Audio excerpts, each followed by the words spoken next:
Hello दोस्तों, welcome to my YouTube channel. मैं हूं जितेंद्र, आप सभी के बीच। दोस्तों, आज के इस वीडियो में हम लोग बात करने वाले हैं अभी हालिया बीते कुछ दिनों से एक खबर है जो कि काफ़ी चर्चे में है, जिसमें पुतिन की हत्या की कोशिश यूक्रेन के द्वारा की गई है, ऐसा क्रेमलिन का कहना है। तो दोस्तों, आज के इस वीडियो में हम लोग पूरे विस्तार से जानेंगे कि आखिर ये खबर इतना चर्चा में क्यों है। तो साथियों, सबसे पहले हम लोग ये बात कर लेते हैं कि आखिर रसिया और यूक्रेन के बीच युद्ध कब और क्यों हुआ है। तो साथियों, रूस और यूक्रेन के बीच तनाव जो है वो नवंबर 2013 में तब शुरू हुआ था जब यूक्रेन के तत्कालीन राष्ट्रपति विक्टर यानुकोविच को कीव में विरोध शुरू हुआ था। यानुकोविच को रूस का समर्थन हासिल था, जबकि प्रदर्शनकारियों को अमेरिका और ब्रिटेन का।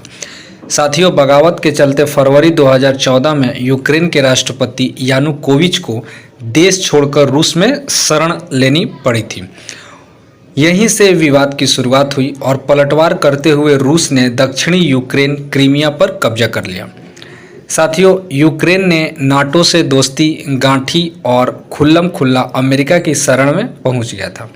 साथियों, यूक्रेन काफ़ी लंबे समय से यह कोशिश कर रहा है कि हम नाटो के सदस्य बन जाए। यहाँ की रसिया यह चाहता है कि यूक्रेन नाटो का सदस्य न बने।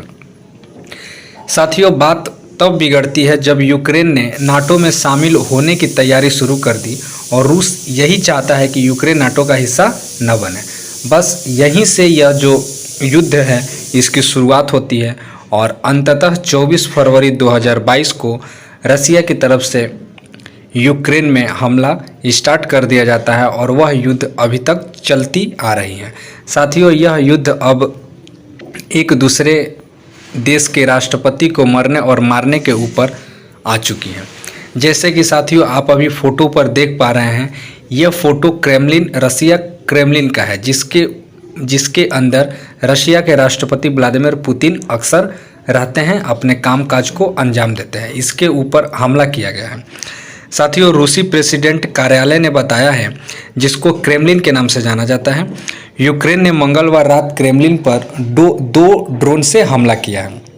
ऐसा रसिया के राष्ट्रपति का कार्यालय क्रेमलिन से एक बयान आया है, जिसमें उन्होंने कहा है कि 2 ड्रोन से हमला किया गया है।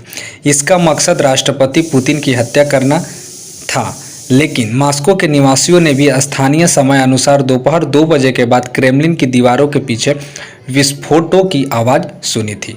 हालांकि क्रेमलिन की तरफ से यह जानकारी भी दी गई है कि इस हमले में किसी के हताहत होने की कोई खबर नहीं है तथा रसिया के राष्ट्रपति व्लादिमीर पुतिन पूरी तरह से सुरक्षित हैं और वह अपने कामकाज को नियमित ढंग से अंजाम भी दे रहे हैं।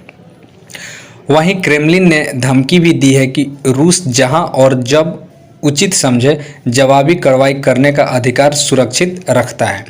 कहीं ना कहीं रसिया के राष्ट्रपति व्लादिमीर पुतिन के कार्यालय क्रेमलिन से यह यूक्रेन को सीधे सीधे धमकी दी गई है कि क्रेमलिन जब चाहे और जहां पर चाहे वहां आसानी के साथ हमला कर सकती है। क्रेमलिन के प्रवक्ता दिमित्री पेस्कोव ने कहा है कि ड्रोन हमले के वक्त पुतिन क्रेमलिन में मौजूद नहीं थे। आगे बताया कि इस हमले से पुतिन के कामकाज पर कोई असर नहीं पड़ा। जैसे कि मैंने आपको पहले ही बताया, जो रसिया के राष्ट्रपति व्लादिमीर पुतिन का कार्यालय क्रेमलिन है, उस पर हमला के वक्त रशिया राष्ट्रपति व्लादिमीर पुतिन वहां पर नहीं थे और इस हमले के बावजूद रसिया के राष्ट्रपति व्लादिमीर पुतिन के कामकाज पर कोई असर नहीं पड़ा है। वह सभी कुछ नियमित ढंग से कर रहे हैं। हालांकि क्रेमलिन पर जो यह आक्रमण हुआ है, उसके बाद रसिया और भी भयावह और उग्र रूप ले चुका है और वह यूक्रेन पर कई ड्रोन मिसाइल से हमला कर रहा है और अपने हमलावर को और तेज कर दिया है। ऐसे में यूक्रेन को काफ़ी नुकसान का सामना करना पड़ रहा है। साथियों, तो यही एक ऐसा खबर था जो कि बीते कुछ दिनों से काफ़ी चर्चा में था, क्योंकि यूक्रेन ने सीधे सीधे व्लादिमीर पुतिन को मारने के लिए एक षड्यंत्र रचा था। ऐसा रसिया के राष्ट्रपति व्लादिमीर पुतिन के कार्यालय क्रेमलिन से कहा गया है। हालांकि यह अभी तक सुनिश्चित नहीं किया गया है कि यह हमला किसके द्वारा किया गया है। यूक्रेन के तरफ से यह कहा जा रहा है कि यह रसिया को भड़काने के लिए क्रेमलिन पर हमला किया गया है। यह हमला यूक्रेन के तरफ से नहीं हुआ है। आगे जैसे ही खबर मिलती है मैं आप सभी को अपने इस YouTube चैनल जीत क्लासेस 2.0 के माध्यम से आपको बताऊंगा। तो ऐसी खबर जानते रहने के लिए हमारे इस चैनल को सब्सक्राइब जरूर करें साथियों। धन्यवाद।